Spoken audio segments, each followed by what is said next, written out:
वालेकुम, मेरा नाम डॉक्टर आमिर शहजाद है। हम इस लेक्चर में बिजनेस फाइनेंस की time value of money topics को पढ़ेंगे।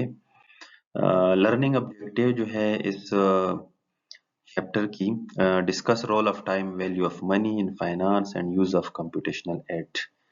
और इसके अलावा understand concept of future value, its calculation for single amount and the effect of compounding interest more frequently.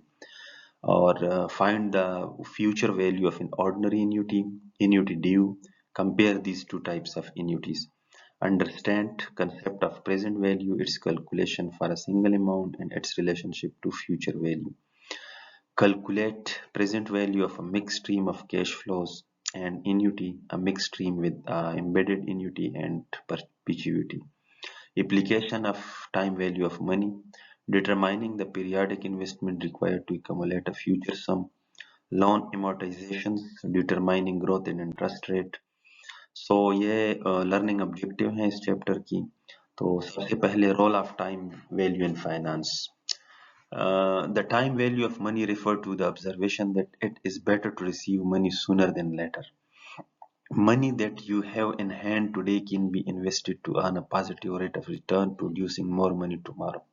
अगर आपके पास आज कुछ पैसे हैं, रुपए हैं, डॉलर्स हैं, उसकी वैल्यू जो है अगर कल उसको आप इन्वेस्ट करते हैं तो वो अपने साथ और पैसे लेके आएंगे। तो वैल्यू जो है टाइम के साथ जितना टाइम गुजरता है तो पैसों की वैल्यू जो है वो कम भी होती है, ज्यादा भी होती है, तो सेम नहीं रहती। तो for that reason a dollar today is worth more than a dollar in the future. अगर आपके पास $1 है तो कल को इसकी वैल्यू जो है ना वो $1 से कम होगी, ज्यादा नहीं होगी। इस वजह से in business manager constantly face trade off in situation where actions that require outflow of cash today may produce inflow of a cash later. Because the cash that come in the future is worth less than the cash that firms spend up front, manager need a set of tool to help terms compare cash flow and outflow that occurs at a different times. अच्छा, trade off इसको कहते हैं कि आप जो है ना दो चीजों का आपस में फैसला करने में कंफ्यूजन महसूस कर रहे हो। मतलब है कि अगर आप एक चीज को लेते हैं तो दूसरा चीज जो है ना आपसे, आपके पास फॉर एग्जांपल 100 रुपए हैं तो आप उसमें या तो 100 रुपए की खेली खरीदी या 100 रुपए की सेब खरीदी, तो इसको ट्रेड ऑफ कहते हैं कि आपके पास दो ऑप्शन में से एक को सिलेक्ट करना है। तो अब यहाँ जो फाइनेंस मैनेजर हैं उसको इशू ये है कि जो टाइम वैल्यू ऑफ मनी है, आज की जो डॉलर की कीमत है वो कल कम होना है, तो इस वजह से उनको पैसे आने भी हैं, उससे पैसे जाने भी हैं, कैश इनफ्लो भी है और कैश आउटफ्लो भी है। तो उसमें उसको समझने के लिए ट्रेड ऑफ जो है ना कि कल इसकी कितनी वैल्यू होगी, आज कितनी वैल्यू है, जो कैश फ्लो जा रहा है और जो कैश फ्लो आ रहा है इसकी वैल्यू को कैसे कैलकुलेट करें और इसके मुताबिक फिर इन्वेस्टमेंट और मनी यूटिलाइजेशन की डिसीजंस करें। So suppose a firm has an opportunity to spend $15,000 today on some investment that will produce $17,000 spread out over the next 5 years follow. अगर एक फर्म के पास $15,000 हैं आज, वो खर्च करते हैं तो कल उसके पास $17,000 जो है वो आ जाते हैं। तो अब लगते तो है कि ये पैसे तो 15,000 से तो 17,000 ज्यादा है, लेकिन नेक्स्ट 5 ईयर में अगर हम इसको स्प्रेड आउट कर ले तो ईयर 1 में $3,000 और ईयर 2 $5,000, ईयर 3 $4,000 और ईयर 4 $3,000 एंड ईयर 5 $2,000। तो ये ईयर वाइज जो डॉलर्स आ रहे हैं टोटल $17,000 बनते हैं। तो इसमें in this wise investment it might seem that the obvious answer is yes because the firm spent 15,000 and received 17,000. Remember though that the value of the dollar the firms receive in the future is less than the value of the dollar that they spend today. Therefore, it is not clear whether the 17,000 inflow are enough to justify the initial investment. तो मैं आपको पैसों में अगर मिसाल दूं तो 15,000 रुपए आपके पास हैं तो 5 साल बाद अगर आप इसको कारोबार में लगाते हैं तो 17,000 हो जाएंगे। अब लगते तो है कि 17,000 ज्यादा है, लेकिन 15,000 रुपए की आज की वैल्यू ज्यादा है 5 साल बाद 17,000 के। तो आप लोग कंपेयर कर लें, गोल्ड के रेट के साथ कंपेयर कर लें, जो महंगाई इन्फ्लेशन वगैरह है उसके साथ कंपेयर कर लें, तो इसमें ये 17,000 5 साल बाद से तो ये 15,000 आज बेहतर है। तो इस तरह मतलब है कि ये जो वाइज डिसीजन है ये नहीं है। अगर हम ये जो पिछला 5 साल है इसके ऊपर अगर हम फोरकास्टिंग कर ले रुपए में, तो क्लियरली आइडिया हो जाता है कि 15,000 today is better than 17,000 after 5 years. Time value of money analysis help manager answer question like these. The basic idea is that manager need a way to compare cash today versus cash in the future. आज के आपके पास जो amount है वो कल के amount के साथ कंपैरिजन जो है ना हम करते हैं time value of money analysis के through. There are two way of doing this. One way is to ask the question what amount of money in the future is equivalent to 15,000 today. In other words, what is the future value of $15,000? The other approach asks what amount today is equivalent to 17,000 paid out over the next 5 years as outlined above. In other words, what is the present value of the stream of cash flow coming in the next 5 years? तो हम जो cash flow आ रहे थे 5 year के, हर year के अलग अलग instalment, तो उसका हम प्रेजेंट वैल्यू कैलकुलेट कर लें. Future value is cash you will receive at a given future date. Present value is the equivalent of a cash on hand today. तो फ्यूचर वैल्यू जो है कैश की वो वैल्यू जो कल आप रिसीव करेंगे, और प्रेजेंट वैल्यू जो आज आपके कैश इन हैंड है. और a timeline can be used to depict the cash flow associated with a given investment. It is a horizontal line on which time zero appear at a leftmost end and the future are marked from left to right, can be used to depict investment cash flow. So since financial manager make decision at a zero time, they tend to rely on present value techniques. So present value से जो है ना हम calculation करते हैं. अब दो चीजें हैं, एक है कंपाउंडिंग और दूसरा है डिस्काउंटिंग. कंपाउंडिंग का मतलब यह है कि अगर आपके पास पैसे आ रहे हैं इंस्टॉलमेंट में, एक इंस्टॉलमेंट महीने का, दूसरे महीने का, तीसरे का, चौथे का, पांचवे का, तो वो पांचवें महीने में फ्यूचर में जो इसको वैल्यू बनती है इसको हम कहेंगे कंपाउंडिंग.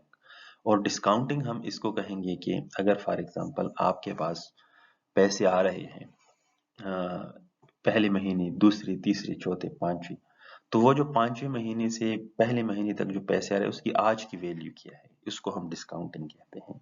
तो ये जो टाइम लाइन आपको नजर आ रहा है, तो इसमें कंपाउंडिंग जो है फ्यूचर वैल्यू और डिस्काउंटिंग जो है प्रेजेंट वैल्यू कैलकुलेशंस को हम कहते हैं.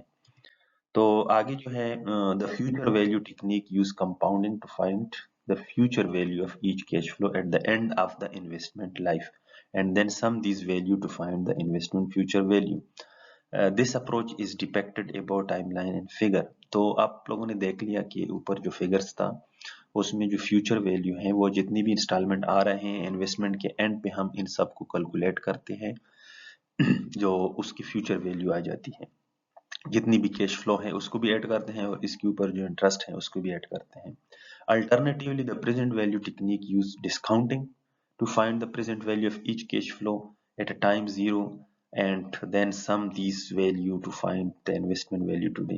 अगर हमारे पास कोई 5-6 महीने या 1 साल तक पैसे आ रहे हैं हर महीने, तो वो जितनी भी आ रहे हैं इन अमाउंट का आज की वैल्यू क्या है, तो उसको जो है ना हम डिस्काउंटिंग कहते हैं और प्रेजेंट वैल्यू कहते हैं. और इसके अलावा in practice we making investment decision manager usually adopt the present value approach. Present value जो है ना वो अप्रोच ज्यादा यूज होता है. फ्यूचर वैल्यू कंपाउंडिंग और ग्रोथ ओवर टाइम, और present value discounting to today values, और single cash flow and series of cash flow can be considered. तो हमारे पास सिंगल भी कैश फ्लो आ सकता है और मुख्तलिफ सीरीज में डिफरेंट इंस्टॉलमेंट में भी कैश फ्लो आ सकते हैं. इसके अलावा time line are use to illustrate this relationship. इसके अलावा हमारे पास मतलब है कि कितना टाइम्स जो है ना वो लगता है. एक सिंपल इंटरेस्ट है. सिंपल इंटरेस्ट यह होता है कि आपके पास जो पैसे हैं हर साल इसके ऊपर कितना इंटरेस्ट लगता है. फॉर एग्जांपल 5% इंटरेस्ट रेट है और $100 है, तो पहले ईयर में हमारे पास इसके $5 जो है वो इंटरेस्ट हो गया. $100 तो इनिशियल थे, तो $105 जो है वो पहले साल के हो गए. और इसके अलावा जो दूसरा साल है उसी में भी $5, तीसरी में भी $5, चौथी में भी $5, पांचवी में भी $5. तो ये 5 साल में $5 लगा के $25 और 100 हमारे अपने इनिशियल थी तो टोटल $125 हो गए। ये सिंपल इंटरेस्ट कैलकुलेशन है, हर साल का अलग अलग हमने कैलकुलेट किया। और कैलकुलेशन इस तरह है कि आप 0.05 मल्टीप्लाई बाय 100 कर लें तो आपको जो है ना उसका वो इंटरेस्ट निकल आएगा। जो इंटरेस्ट रेट है उसको मल्टीप्लाई करें अमाउंट से तो जितना इंटरेस्ट बनता है वो आ जाता है, वो साथ में ऐड कर ले तो 105 आ जाता है। इसके बाद कंपाउंड इंटरेस्ट है। कंपाउंड इंटरेस्ट ये होता है कि with the compound interest a depositor earn interest on interest. जो आपका इनिशियल अमाउंट है ₹100 या $100, उसके ऊपर जब आप 5% मल्टीप्लाई करते हैं तो वो 105 जो आता है उसके ऊपर जो है ना दोबारा आप 100 के साथ नहीं करेंगे, आप 105 के साथ करेंगे। मतलब है कि जो इंटरेस्ट के साथ अर्न हुए थे उसके ऊपर आप दोबारा मल्टीप्लाई करेंगे, मतलब इंटरेस्ट के ऊपर इंटरेस्ट लगाएंगे। तो इसको जो है ना कंपाउंड इंटरेस्ट कहते हैं। तो अब वो सिंपल इंटरेस्ट की बजाय ये कंपाउंड इंटरेस्ट के पैसे $127.63 बनते हैं और वो जो है ना $125 बनते थे। ये जो 2.7 ये $2.63 जो एक्स्ट्रा आए हैं ये कंपाउंड इंटरेस्ट की वजह से आए हैं। मतलब है कि हमने बजाय ये कि 100 के साथ प्लस और मल्टीप्लाई किया था, यहाँ पे ईयर 2 में आप चेक कर लें 5.25 प्लस 105। मतलब है कि हमने वो जो पहले वाले अमाउंट था वो भी जमा किए हैं और साथ में इंटरेस्ट जो इसके ऊपर आया था वो भी किया। इसको कंपाउंडिंग इंटरेस्ट कहते हैं। इसकी कैलकुलेशंस का फार्मूला है वो बाद में हम देखेंगे। इसके बाद टाइम वैल्यू टर्म्स हैं, ये आप चेक कर लें। प्रेजेंट वैल्यू है, बिगिनिंग अमाउंट इसको कहते हैं, पीवी के साथ हम इसको एड्रेस करते हैं। इसके अलावा इंटरेस्ट रेट आई के साथ, और फ्यूचर वैल्यू एन पीरियड में जो एन है वो पीरियड है और एन जो है नंबर ऑफ कंपाउंडिंग पीरियड और ए जो है एन्युटी के लिए यूज होता है। तो ये जो टर्मिनोलॉजी है ये आप याद रखें, फ्यूचर में फार्मूलों में फिर इसका इस्तेमाल होगा। 4 बेसिक मॉडल्स हैं। Future value is equal to present value 1 plus i interest rate और bracket n number of period. तो ये पहला फार्मूला है। दूसरा प्रेजेंट वैल्यू का है future value 1 divided by 1 plus I N to N number of time. और future value annuity का फार्मूला है जिसमें एन्युटी और N to 1 plus I N minus 1। और प्रेजेंट वैल्यू एन्युटी का फार्मूला है, उसमें भी एन्युटी जो आपका फिक्स्ड वो होता है और साथ में जो है ना बाकी 1 minus 1 divided by 1 plus I N to N. ये बेसिक्स मॉडल्स हैं, 4 बेसिक्स मॉडल्स ये जो हम कैलकुलेशन के लिए यूज करते हैं। तो आगे आते हैं basic pattern of cash flow. तो कैश फ्लो के जो है पैटर्न आते हैं इनफ्लो और आउटफ्लो के। A firm can be described by its general pattern. It can be defined as a single amount, an annuity or a mixed stream. तो single amount यह होता है कि lump sum amount either currently held, expected some future date, $1,000 today and $50 to be received at the end of the 10 year। ये single amount है। और annuity जो है a level of periodic stream of cash flow. For our purpose, we will work primarily with annual cash flow. Example include either paying out or receiving $800 at the end of each of the next 7 year। तो 7 साल तक हर साल जो है ना $800 जो है वो आएंगे, इसको एन्युटी कहते हैं। मिक्स स्ट्रीम ये होता है कि a mixed stream of cash flow that is not an annuity or a stream of unequal periodic cash flow that reflect no particular pattern। अच्छा, ये जो है ना सेम किस्म के अमाउंट इंस्टॉलमेंट नहीं आते हर साल हर महीने, बल्कि चेंज पैटर्न में आते हैं। ये मिक्स्ड स्ट्रीम की जो है ना आप चेक कर ले कि 1 2 3 4 5 6 ईयर्स हैं और फर्स्ट ईयर में $100 हैं, सेकंड में 800 हैं, फिर में 1200 हैं, फिर लास्ट वन में 300 है। तो ये काफी जो है ना डिफरेंस हिसाब से जो है ना वो स्ट्रीम मिक्स स्ट्रीम में आ रहे हैं कैश फ्लो। तो note that neither cash flow stream has equal periodic cash flow and that A is a 6-year mixed stream and B is a 4-year mixed stream। और जो B है ना वो 4 year 6 stream है, mix stream है और दूसरा जो ए है वो 6 ईयर मिक्स स्ट्रीम है। तो ये अमाउंट जो है ना, इसमें ये बी वाले में -50 मतलब है कि पैसे आउटफ्लो है और 100 जो है वो इनफ्लो है। तो ये मिक्स स्ट्रीम का जो है ना कैलकुलेशन अलग होता है, बाकी जो सिंगल अमाउंट का अलग फार्मूला है, एन्युटी का अलग है। तो अब क्वेश्चन जो है इसमें हम ये कर सकते हैं कि what is role of time value in finance, what is the difference between future value and present value, which approach is generally preferred by financial manager and why. Present value का जो है ना मतलब है कि प्रेफर्ड है और क्यों है। इसके अलावा define and differentiate among the three basic pattern of each flow, a single amount, an annuity, a mix stream.